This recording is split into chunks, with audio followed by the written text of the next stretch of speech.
सत्संग आए गया है तो एक बात मैं कहना चाहता हूँ।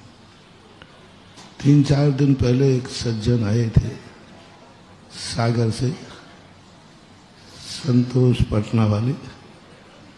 अब उन्होंने ऐसी जिज्ञासाएं कर दी, उनके बोलने का ढंग अलग था। बोलना तो वो हमेशा से ही बहुत अलग ढंग से बोलते हैं और उनके बोलने की टोन पर सबको हंसी आ जाती है। और वो जिस ढंग से टोन से बोल रहे थे तो मैं भी थोड़ा सा, पंडाल में 2-3 लोग अलग ढंग से हंस रहे थे तो मैंने उंगली दिखा करके उनको रोका कि भाई इनको रोको। और उसी समय इनका जो भी वे बोल रहे थे, क्या बोल गए मैंने उस पर ध्यान ही नहीं दिया।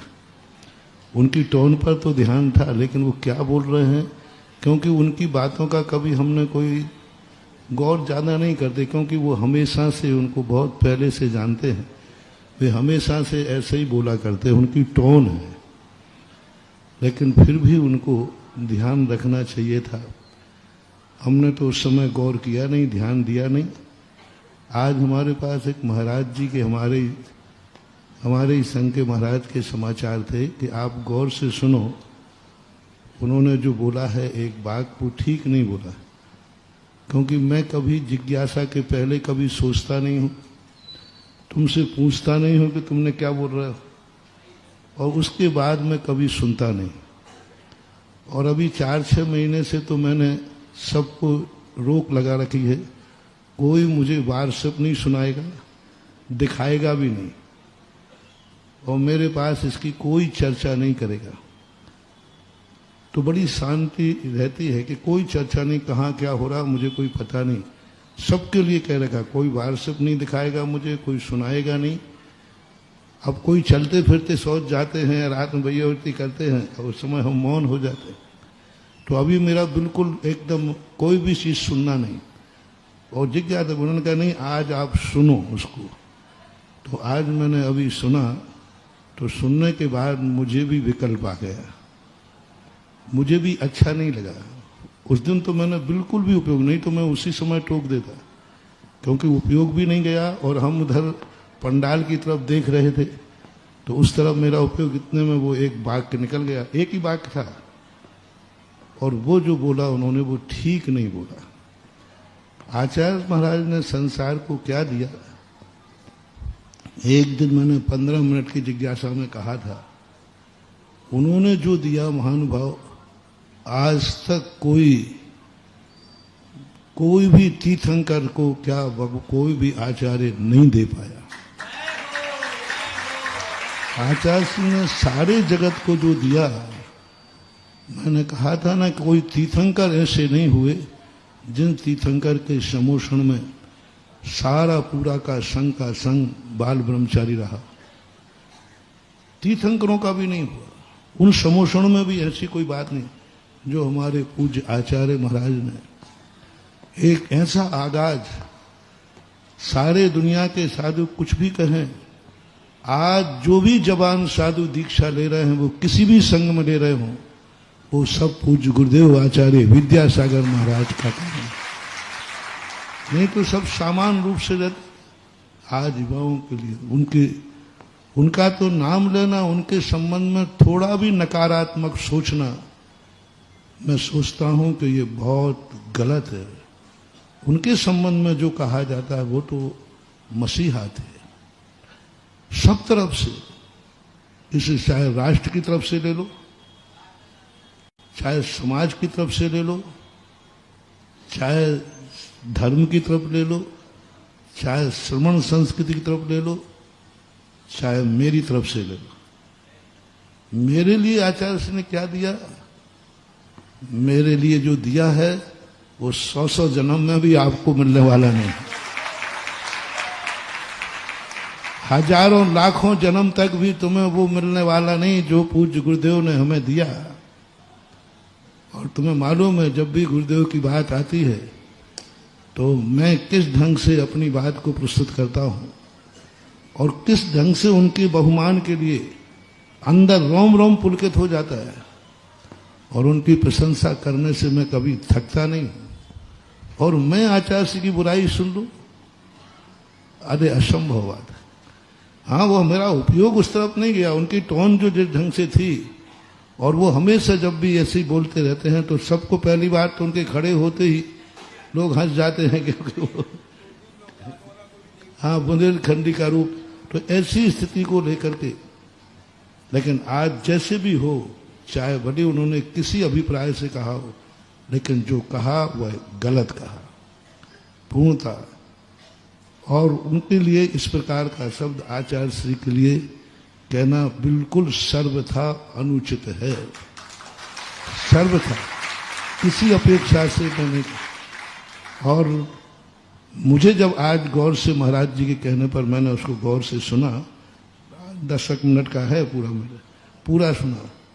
उसमें तुम्हारे यहाँ आचार्य श्री 5 बार गए, तुमने कहा 5 बार हार गए, यही तुम्हारे ऊपर कम उपकार है, और तुम कह रहे आचार्य श्री ने क्या दिया और मुझे तो क्या दिया। यदि ये बात तुम्हारी है तो मुझे जो दिया है सारा संसार भी नाप नहीं पाएगा, तोल नहीं पाएगा जो आचार्य श्री ने मुझे दिया है। और इससे आगे मैंने कहा ना, आचार्य श्री ने सबको सब कुछ दिया, एक बार कहा था। और पूछा जाए तो वो तो अपने अध्यात्म में लीन थे, उन्होंने किसी को कुछ नहीं दिया, वो तो अध्यात्म में लीन थे। लेकिन जब उनके व्यवहार को देखा जाए तो उन्होंने सारे जगत को इतना कुछ दिया, इतना कुछ दिया कि हम 100 जन्म में भी उनके उस उपकार से ऊरण नहीं हो सकते। कि उनके संबंध में कुछ भी सोचना ठीक नहीं है। और मेरा तो कहना उनसे, पटना वालों से, कि आपने उस दिन मैंने गौर नहीं किया, क्योंकि उपयोग की बात है, क्योंकि बहुत सारे चीजें बनती हैं और उपयोग, तो आपको खुद समझदारी, यदि आपको गुरु के प्रति थोड़ी भी श्रद्धा है और आप श्रमण संस्कृति के पोषक हैं, मुनियों के भक्त हैं, तो आपको इसी मंच से आकर के कायदा से आपको माफी मांग लेना चाहिए और अपने शब्दों को पूर्णतः अच्छी तरह से, गिलानी भाव से, अंदर चेतना से माफी मांगना चाहिए कि मेरे से स्खलन हुआ है, ऐसा नहीं होना चाहिए। मैं आपको सुनने के बाद थोड़ा विकल्प आया, इसलिए मैं आपको थोड़ा सा मौका देता हूं। और मुझे आशा ही नहीं, पूर्ण विश्वास है कि आप ईगो पॉइंट नहीं बनाएंगे। ईगो पॉइंट होता ना, प्रेस्टेज पॉइंट, प्रेस्टेज पॉइंट नहीं बनाएंगे।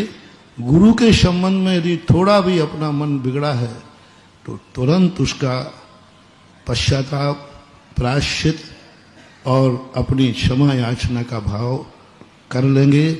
मुझे विश्वास है कि आप इस बात को जल्दी जल्दी, जितने जल्दी आपकी अनुकूलता हो, उतने जल्दी आकर जिस मंच से आपको ये चूक हुई है उसी मंच से आकर आपको सुधारना चाहिए, ऐसा मेरा व्यक्तिगत भाव है। और पंचायत का पंचायत जाना समाज, मेरा तो व्यक्तिगत भाव ये है कि करना चाहिए, कोई बाधा नहीं, कोई प्रेस्टीज डाउन नहीं, कुछ नहीं। अपनी गलती होने पर गलती, और वो तो ऐसे जगत पूज्य भगत तीर्थंकर के समान पूजने वाले हमारे आचार्य जी के संबंध में कुछ नहीं, बिल्कुल सरल भाव से, सहज भाव से आकर के अपनी क्षमा मांगो। इसमें कोई मानहानि नहीं, कोई प्रेस्टीज नहीं, कोई ईगो पॉइंट नहीं।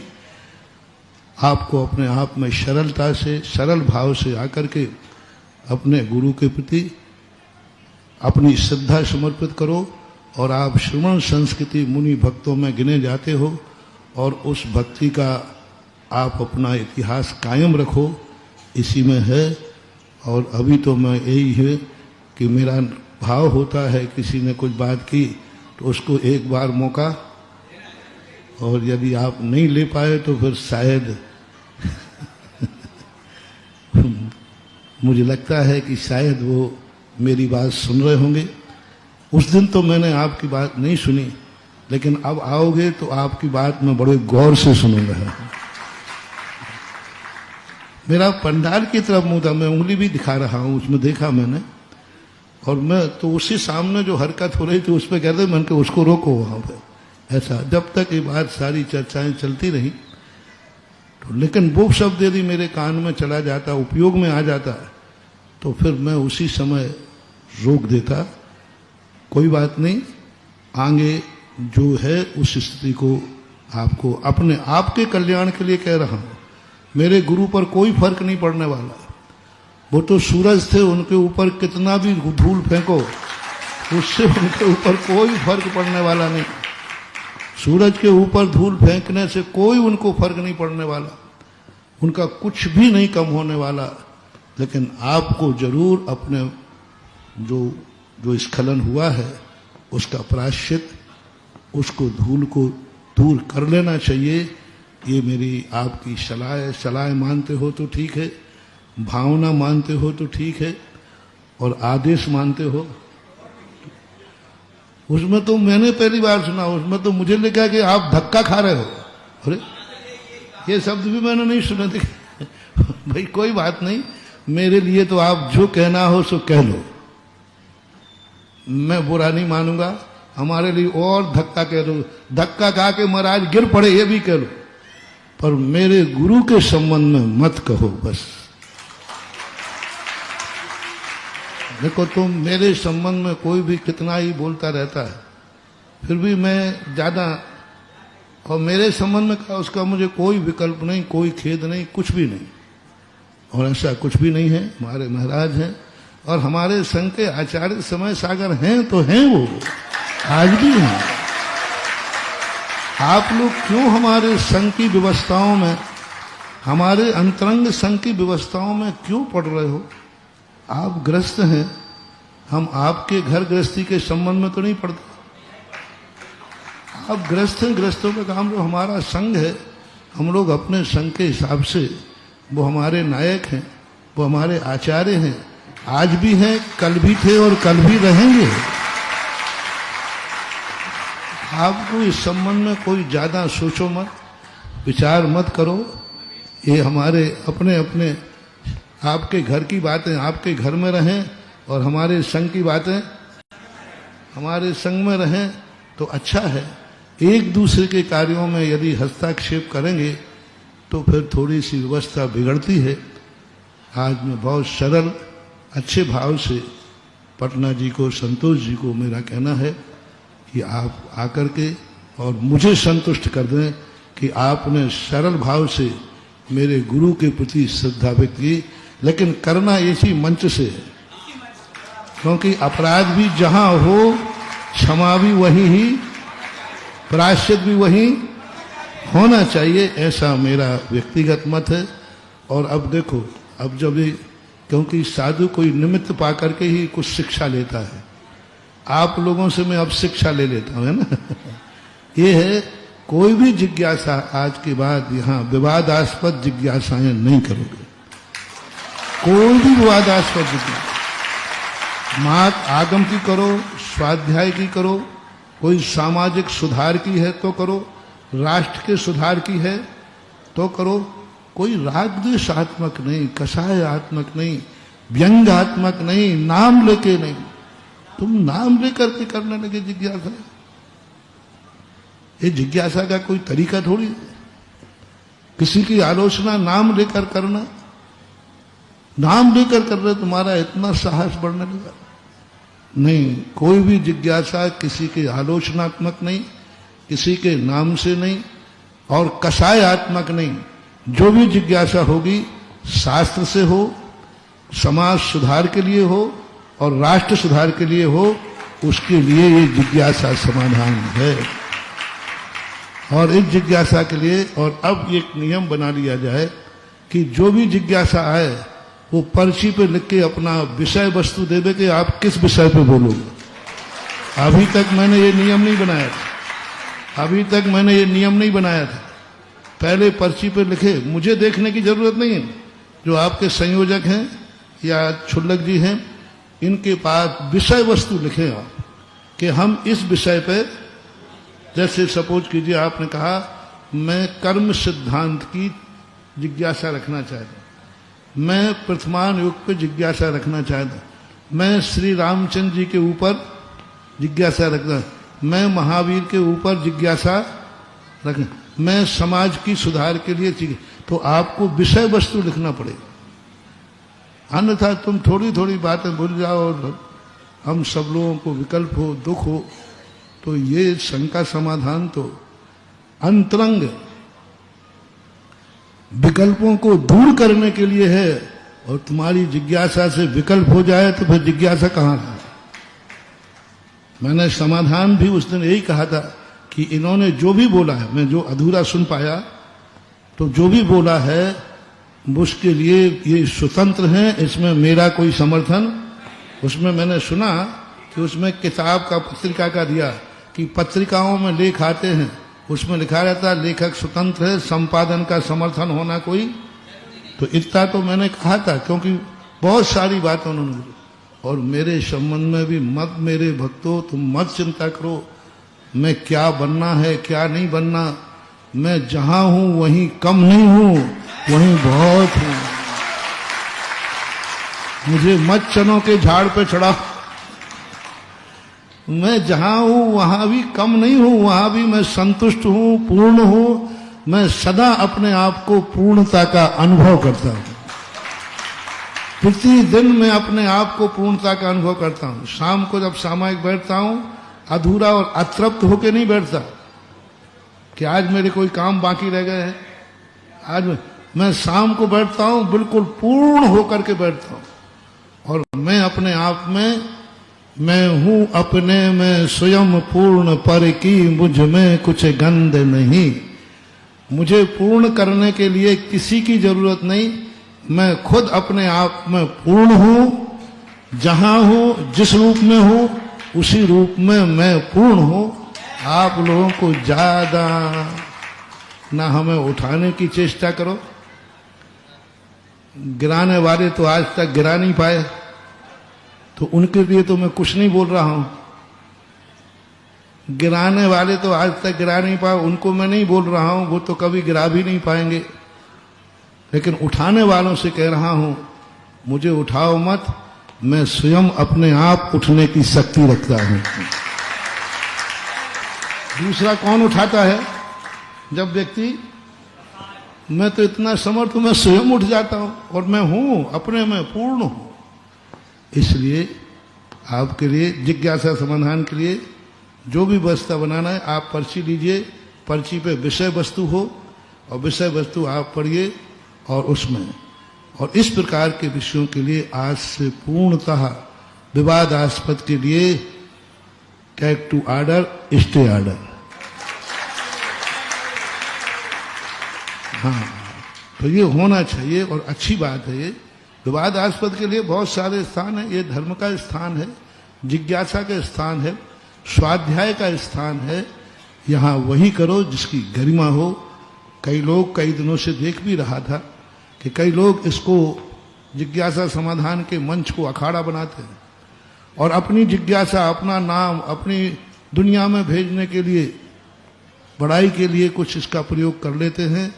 अब जो किया वो तो हो गया, आगे के लिए अब किसी को भी किसी प्रकार की जिज्ञासा इस प्रकार की, और व्यक्तिगत जिज्ञासाएं न करें, व्यक्तिगत राग द्वेष की जिज्ञासाएं न करें, जगत कल्याणी जिज्ञासाएं होना चाहिए, जिसमें सब लोग सुन सकें। सब सुन रहे हैं जी, सब सुन रहे। देखो, सब लोगों के मन में भाव होते कि चलो महाराज के संग में चलें, नाना प्रकार की जिज्ञासाएं आएंगी, और उसमें नया समाधान।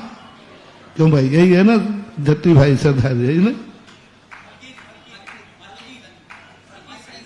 हाँ, तो यही बात है ना सर, सबके मन में। आज अजैन लोग भी यही मान के सुनते हैं कि पता नहीं कौन सा प्रश्न आ जाए, और महाराज के मुख से पता नहीं कैसा समाधान निकल जाए। और 2 मिनट की जिज्ञासा होना चाहिए, 10-10 मिनट की जिज्ञासाएं करना कोई मतलब ही नहीं निकलता।